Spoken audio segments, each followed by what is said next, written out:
Well, this is John. I'm the Charm City Property Dude, and these are the 6 most common questions asked when it comes to moving to Baltimore. You want to hang around for number 5 because everybody's asking the same question.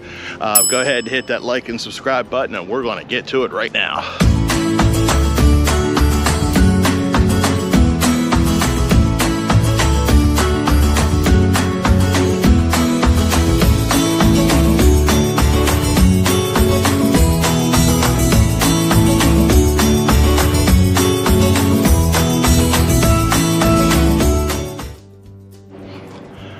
Hey guys, I'm the Charm City Property Dude, and these are the 6 most commonly asked questions about Baltimore, and here we go. Number 6, why do they call it Charm City?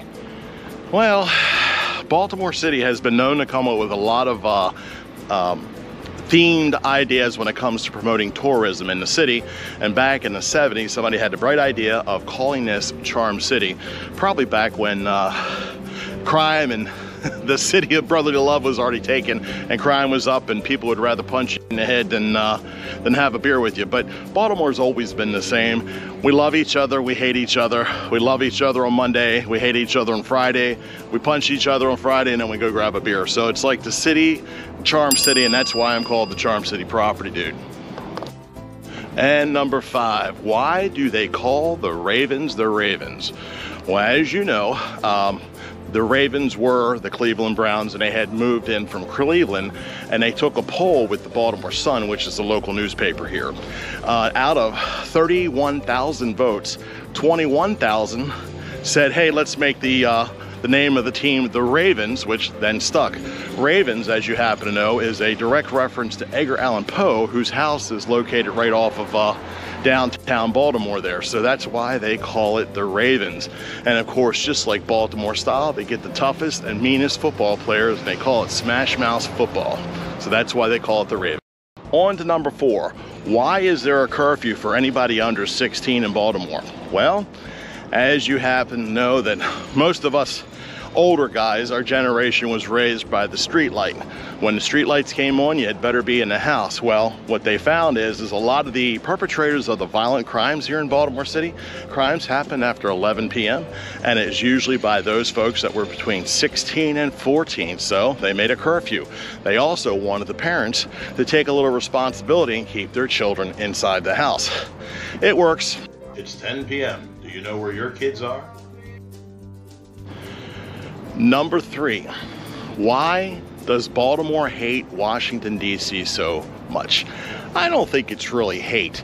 I think it comes to the fact it's called the Battle of the Beltway. Whenever the now Commanders was the Redskins used to come to town and play the Ravens, which they're in different conferences, but they would we'd always have the Battle of the Beltway. If you'd ever gone down there and say you were a Baltimore fan, people were like, oh, Baltimore. But it also stems from that down in DC, there's a lot of business types folks. If you go to the bar and have a drink, a lot of times people ask you, where do you work? And here in Baltimore, usually people go to the bar, they're wearing their Ravens gear, the pajamas or jeans, and they don't ask where you work, they ask what high school did you go to and how we know each other. So I don't think it's really a hate thing. I think it's more of a good-natured rival. You do have some rambunctious fans every once in a while, but I think good nature. Okay, so number 2, why is City Hall green? That's a good question. I actually had to look that one up, but they do the lights in green because they're making awareness to muscular dystrophy. As you know, they used to have the walkathon many years ago, and I used to be like one of the people who answer the calls to take donations, and they've done that for so many years, and I guess in participation of all that, City Hall would light up City Hall in green, and that's why City Hall is green. And number 1, why is crime so bad here in Baltimore? Well, I think there's a lot of hype when it comes to media and elevating the hype as known to Baltimore, because honestly, Baltimore's changed in a lot of years. Crime's bad any city, you just have to have your city awareness with you. So what they found is, I'm stumbling here because it's kind of a convoluted answer.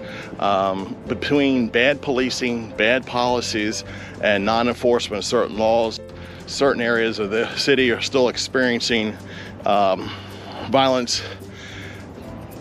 But in all fairness, I think Forbes or the media just kind of hyped it. We're really like number 7 on that list of the most dangerous cities, but it really has been improving over the last couple of years, and it's in pockets now. They literally are pushing the different criminal activity away from the city, and it's moving on. So those are the top 6 questions that I get all the time, every day. So listen, I get a lot of phone calls from folks that are moving into the area just like you. I absolutely love it. If you ever call, text, or email me at the number below here, I will make sure that I return your phone call, whether it be day, night, weekend. I'll have your back. So if you're